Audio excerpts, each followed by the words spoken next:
Short Story Collection की माइकैदगी तरामदा ओकजरी मयामगीदमक Narrator अयहकना अनौबा वारी अमा पुदुना लाक्चरी Writer Beina की चैनल असिदा अहुमसुबा खुदोल ओइना Thawaini Mamini हौजिक तामिनरसी Thawaini अइदी Mamini नंगी Thawai mahakna नुंगसिबगीदमक ममी ओइबनी सेनबनी मिकुप खुदिंग सउदब महाकना मोमोन नोहनबसु ngami adubu minoktudi thamoida chaina piba minokni pirangna heli minoktagi nokluriba minokto taibangdadi angawbani sonare lainasu tathotna athoibi singel nangi sabana phisa timsin manbi leipalda yenglui changkholi chenglo sanagi leitengum खुईथरबा माइथौना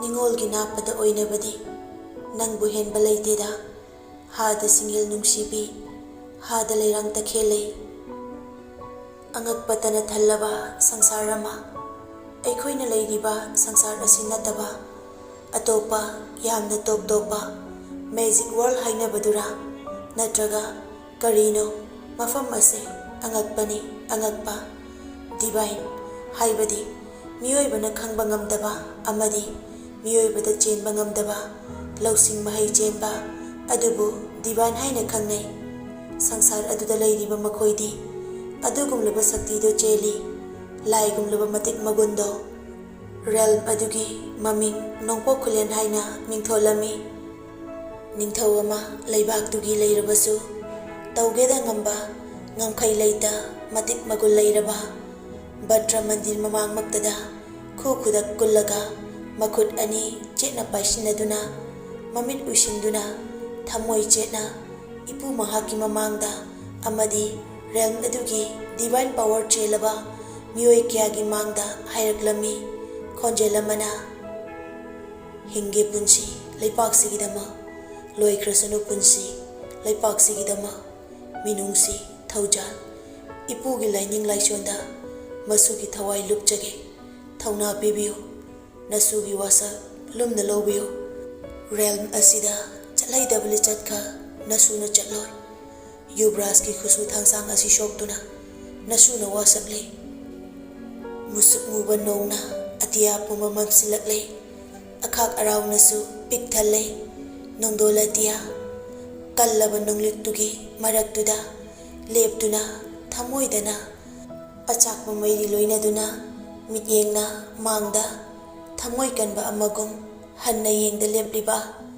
वांग चाउरबा नुपादुदा पिरांग सिंथा हिक हिक लाउबा खोंजेल अमगा लोइनना पेंदना येंगदुना मचिंदा सोलई नंग अइबु नुंसिदे हायो तुंग ओंथोक्तुना लेपलुबना नुपा मागी मिलु अनिदगी सिंथरकलिबा पिरांग अदुदी नुपी माना उखिद्रे मतिक लेबा रियल्म असिगी निंगथौरेल लोया लाकपगी मपारी अहन कोलोई मिंगलेना युबराज फिरेप अचेतपनी मचिंग फत्तबनी थौना फबनी शक्ति चेनबनी अकीब लेतब मिसकनी तौगेदा ngamba अथौबनी अदुबु कनख्रे मागी थमोय सिंथरकलिबा मिटलु पिरांगदो थिंगनबो होटनबदा Mamit anima sejet usinduna maya siktuna mikup khara tuminalai sorama sangna hondoktuna nik lauraba khonjelda nupa masu tapna hairi nungside wahi asi khaktani hairakpa hannasu yenglakte lepliba khongpham madusu hongde achakpa thamoigi mairi chaukhalagle Laima hiainugi achanba manai inung laimagi naitom pokjabi mamom loy koloi minglena laichiklen mapidu tup tarakle lepliba laimaya duda thamoida chakliba achauba mairi adudi churiba nong aduna muthatpa ngamloi amuksu pirang laktuda momon noklai laichiklen hik haiba makhol dudi mayek singna tari hairi amukkasu kaplibadu phajinaba hotnaduna nik lauraba khonjelda lipak asigi ꯑꯊꯧꯕ Yubraj, ꯔꯦꯜꯝ ꯑꯁꯤꯒꯤ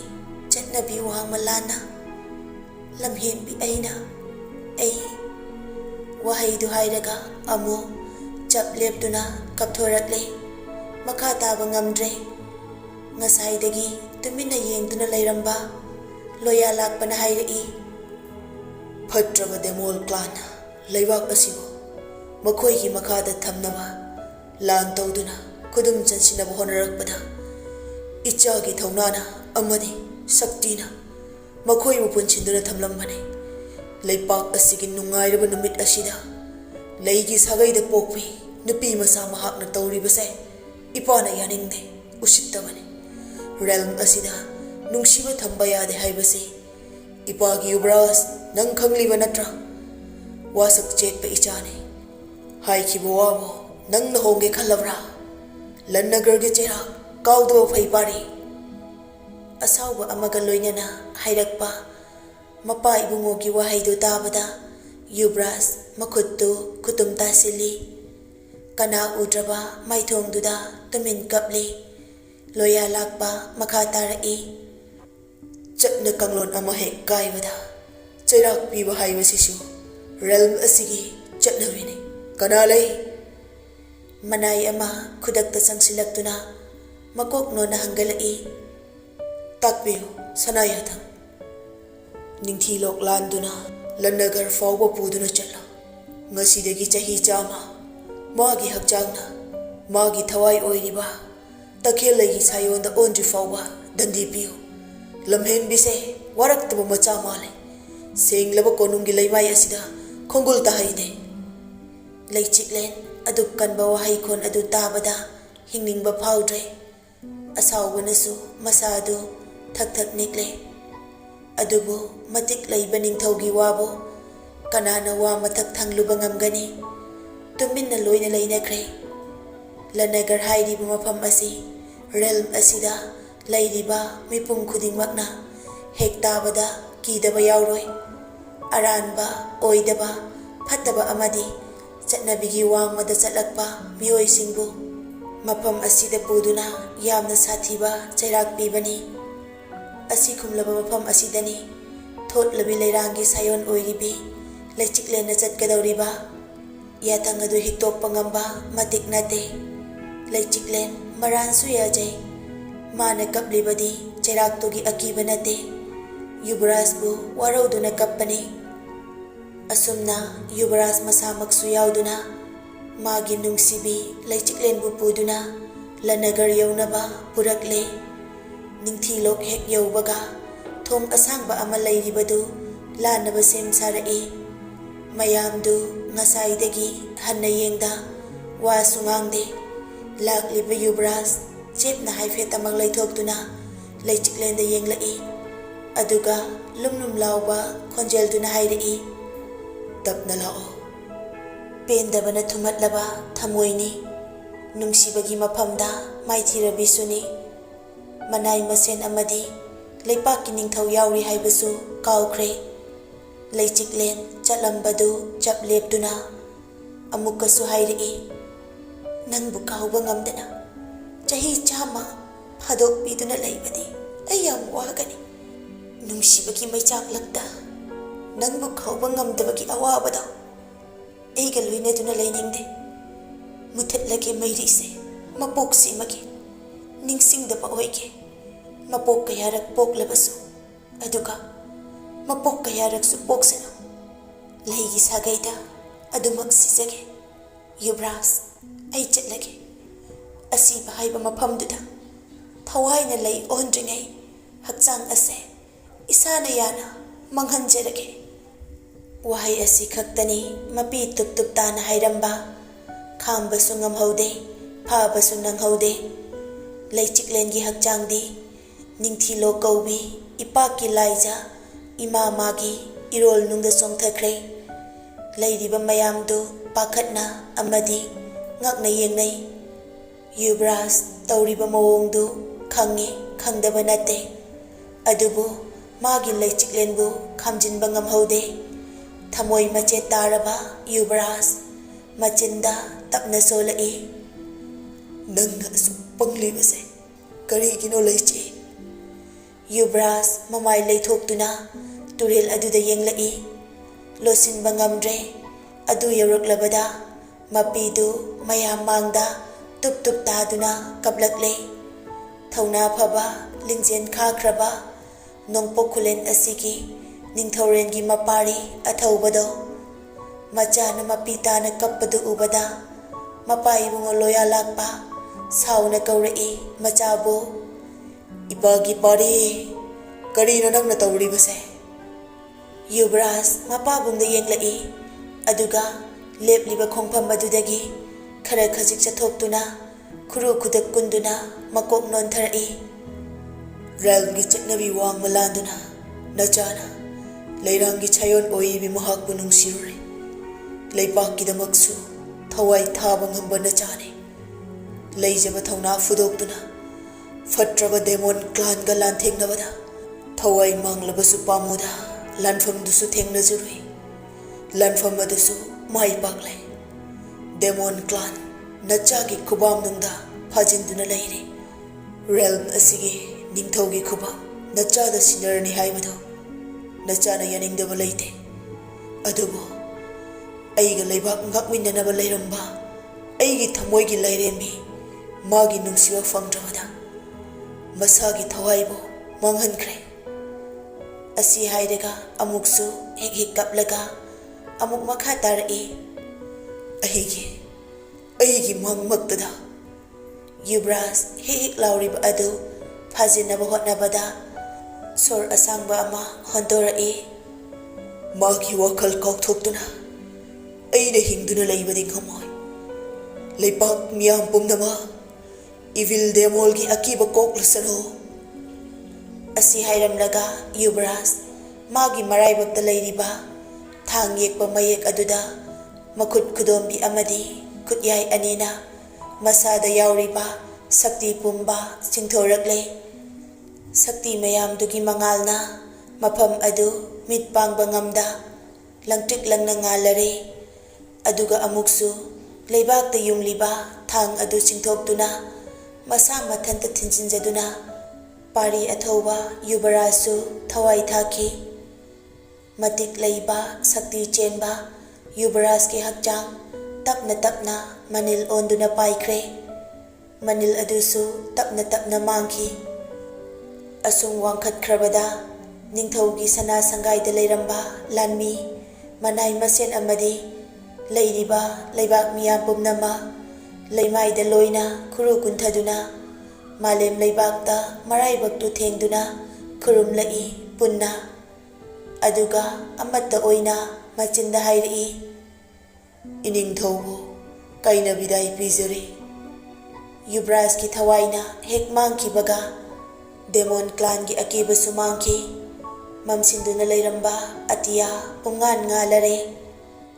Maidik machadagi maijawbi onkido nongpokhulen. Maisa phanglaba maral leijadaba thamoi anido chakna mit uisinkido mangkibani hakchang ani maksu nungsibagidama nungsibagi achetpa wasakti ngaki chanabina yakhidraba thamoi anina mapan thongda chanabina yakhidraba nungsibani thamoi nungi wadi kanana su khangkhide wahaina thamoi gi asengba maroldi oikhide thamoina ama chinbalna ama ningthilok magi matambakta thawai thakre. Sabi sanau anidi nungsi sehau oiribi hen ningthilo poloisu nangi nasai konda oikre ko.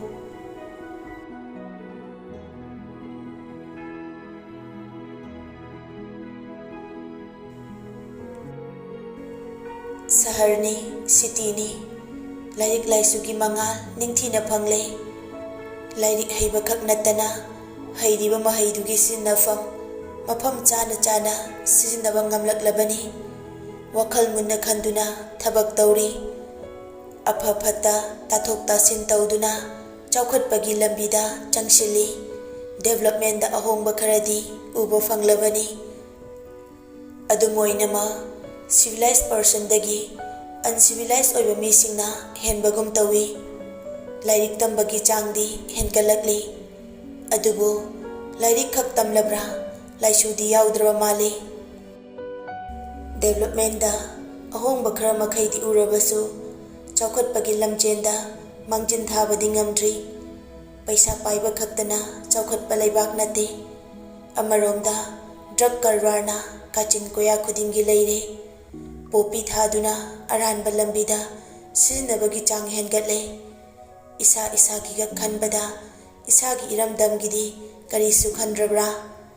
Ay isa kak pharaga ay gilamdam ama chaukat hotnabadi oithokloi.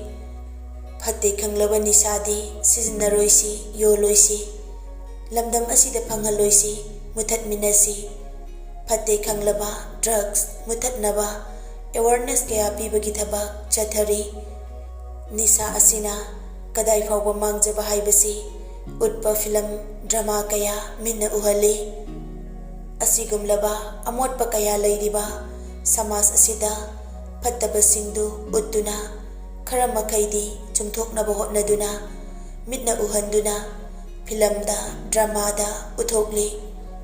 Mayamsigi marakta nauna machin tumkhalakliba film industry da maming leiraba celebrity Mr. Rishi gi yumdani.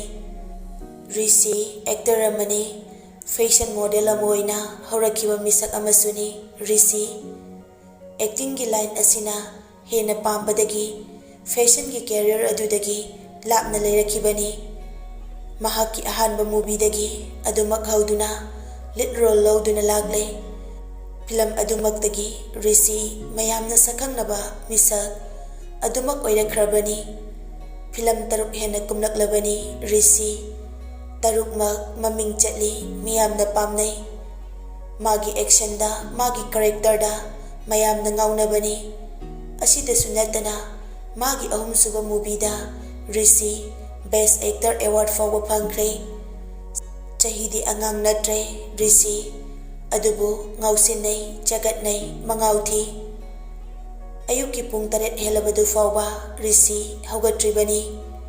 Luxury ngaktani room adu karigisu tarai thamduni saknairaba misak amagi ka oiriba mafam adu pung 9 tarabani ayuki.